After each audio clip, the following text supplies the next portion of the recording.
வணக்கம். இன்றைக்கி ஜானஸ் கிச்சனில் சேமியா கிச்சடி செய்யலாம். நான் முதல்ல ஒரு பேனில் 1 ஸ்பூன் அளவுக்கு நெய் சேர்த்துருக்கேன். 1 கப் அளவுக்கு சேமியா எடுத்திருக்கேன், அணில் சேமியா. அந்த நெய்யில் மீடியம் ஃப்ளேம்லேயே வச்சு ஒரு 2 நிமிஷத்துக்கு இந்த மாதிரி வறுத்தெடுத்துக்கலாம். இந்த நெய் சேமியாவில் எல்லா இடத்துலையும் படுற மாதிரி இந்த மாதிரி வறுத்தெடுத்துக்கலாம். இந்த மாதிரி வறுத்துட்டு செஞ்சால் டேஸ்ட்டு ரொம்ப நல்லாயிருக்கும். இப்போ வறுத்தாச்சு, அதை ஒரு பிளேட்டுக்கு மாற்றிக்கிறேன்.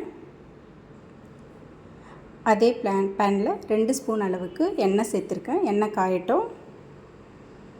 அதில் கொஞ்சமாக கடுகு போட்டிருக்கேன். கடுகு வெடித்ததும் கொஞ்சம் உளுத்தம்பருப்பு, கொஞ்சம் கடலைப்பருப்பு சேர்த்துருக்கேன். மசாலா வாசனை பிடிக்குன்னா கொஞ்சம் பட்டை கிராம்பு சேர்த்துக்கலாம்.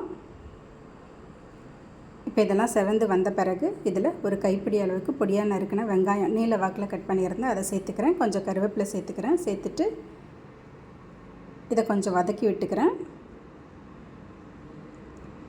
இப்போ இதில் காரத்துக்காக 4 பச்சை மிளகாவை கீறி போட்டிருக்கேன். துருவின இஞ்சி கொஞ்சமாக சேர்த்துருக்கேன். சேர்த்துட்டு அதையும் ஒரு 2 நிமிஷம் வதக்கி விட்டுக்கலாம். இந்த மாதிரி இதெல்லாம் வதங்கினதுக்கப்புறம் இதில் பழமாக தக்காளி, சின்ன சைஸில் ஒரு தக்காளி கட் பண்ணி போட்டிருக்கேன். அதையும் சேர்த்து ஒரு நிமிஷம் வதக்கி விட்டுக்கலாம்.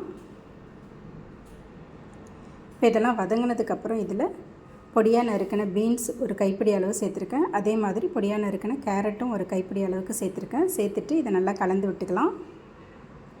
இந்த மாதிரி கலந்து விட்டுட்டு இப்போ இதில் உப்பு சேர்த்துக்கலாம். நான் கிச்சடிக்கு டேஸ்ட்டுக்கு தகுந்த மாதிரி உப்பு இப்போவே சேர்த்துக்கிறேன். இந்த உப்பு சேர்த்து வதக்கும் போது இந்த காயெல்லாம் நல்லா வதங்கி வந்துடும். இப்போ இதை ஒரு 2-3 நிமிஷத்துக்கு ஸ்லோ ஃப்ளேம்லேயே வச்சு மூடி வச்சுக்கலாம். இந்த மாதிரி மூடி வைக்கிறதுனால இந்த கேரட் பீன்ஸ்னால் ஒரு 50% அளவுக்கு வெந்துடும். இப்போ ஓப்பன் பண்ணிவிட்டு 1.5 கப் அளவுக்கு தண்ணி சேர்த்துக்கிறேன். தண்ணி சேர்த்து நல்லா கலந்து விட்டுடுறேன். கலந்துட்டு இந்த தண்ணி கொதிக்கட்டும். இதை மூடி போட்டு மூடி வச்சிடலாம். இந்த தண்ணி கொதிக்கும் போது நம்ம வறுத்து வச்சுருக்க சேமியாவை எடுத்து அதில் சேர்த்துக்கலாம். சேர்த்துட்டு நல்லா கலந்து விட்டுடுறோம். இந்த மாதிரி கலந்து விட்டுட்டு ஸ்டவ்வை லோ ஃப்ளேம்லேயே வச்சு இதை மூடி போட்டு வேக வச்சுக்கலாம்.